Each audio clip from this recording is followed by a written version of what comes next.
नमस्कार दोस्तों, हमारे YouTube channel study with Gauri पर आप सबका स्वागत है।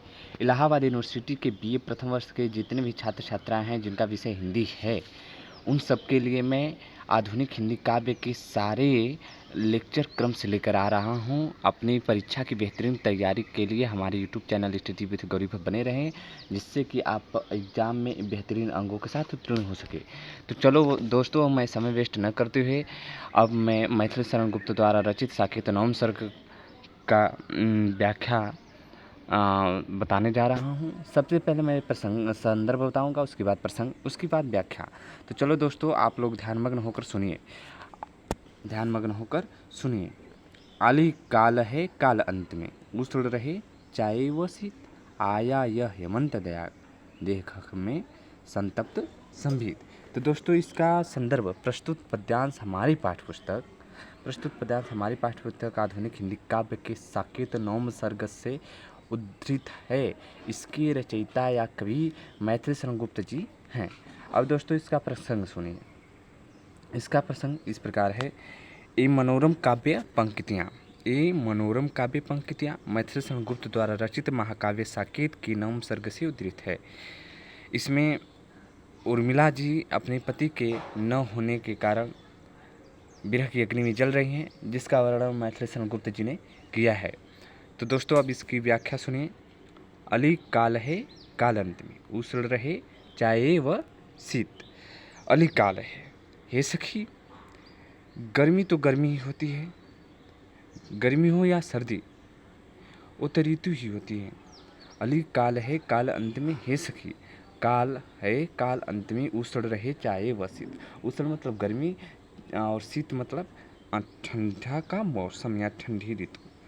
तो उसी को कह रही है, सखी, गर्मी हो या अथवा सर्दी, ऋतु तो ऋतु ही होती है, वो थोड़े दिन रहकर व्यतीत हो जाती है।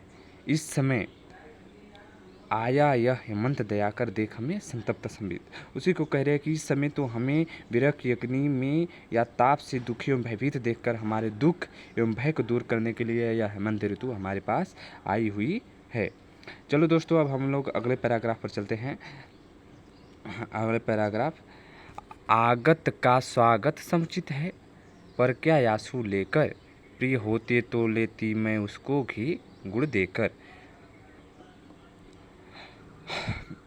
जो अपने द्वार पर आया है उसका स्वागत, आगत मतलब आगंतुक, अतिथि या पाहुन।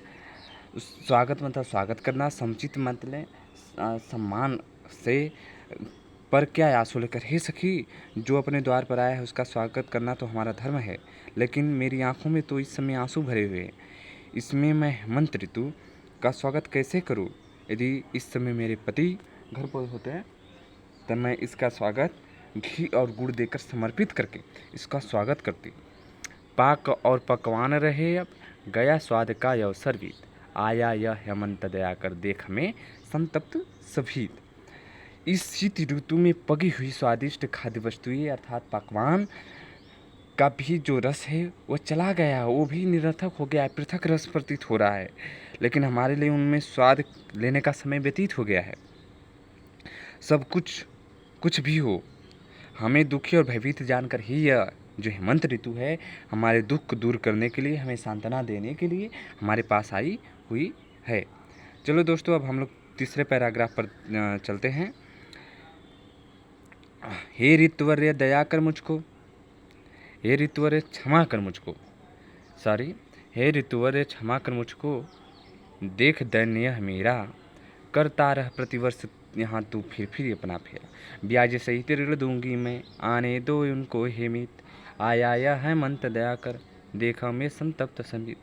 उर्मिला कह रही है कि हे ऋतुवर्य, हे ऋतुओं में श्रेष्ठ ऋतुराज हेमंत ऋतु, क्षमा कर मुझको, मुझे माफ़ कर दे, मेरी दयालुता कर देखकर, मेरी हीनता को देखकर।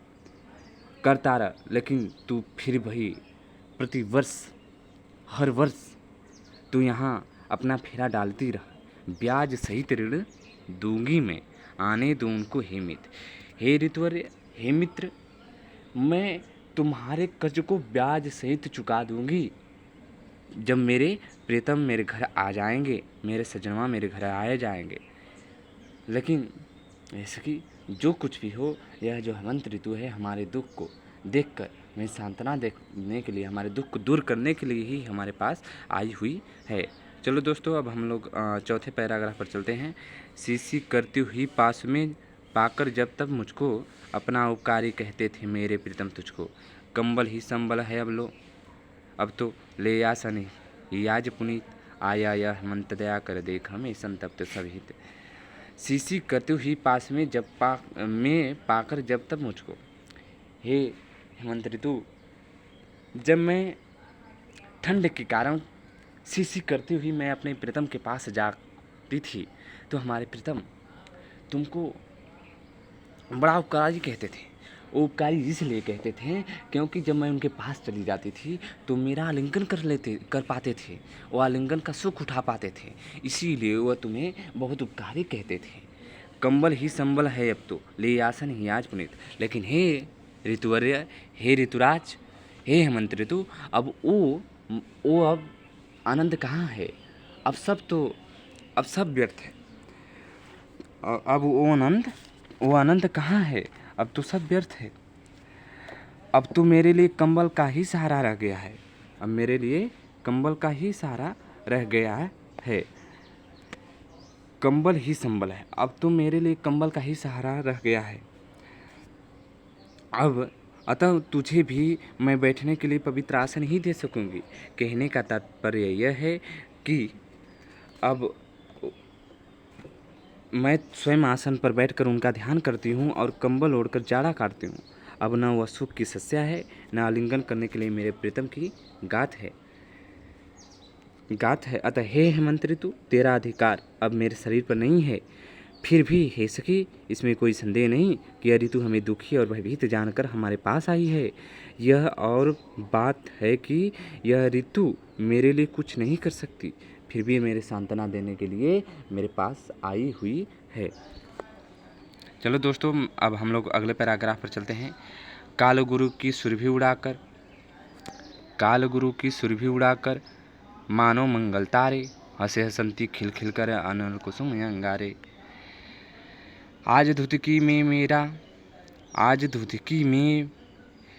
मेरा भी ऐसा उद्दीप्त रहा, ऐसा ही उद्दीप्त अतीत, आया यह हेमंत दया कर देख हमें संतप्त सभित। आया यह हेमंत दया कर, काल गुरु की सुरभि उड़ाकर मानो मंगल तारे, हंसे हसंती खिल कर अनल कुसुम अंगारे। अगरू नाम की सुगंधी लकड़ी पड़ने के कारण अंगीठी से गंध उठ रही है। इसमें जले हुए अंगारे ऐसे प्रतीत हो रहे हैं जैसे आग के फूल खिल उठे हों, या बहुत से मंगल तारे चमक रहे हों। हे सखी, मेरे हृदय की धड़कन में भी अतीत काल की घटनाएं आज इसी प्रकार जग उठी हैं।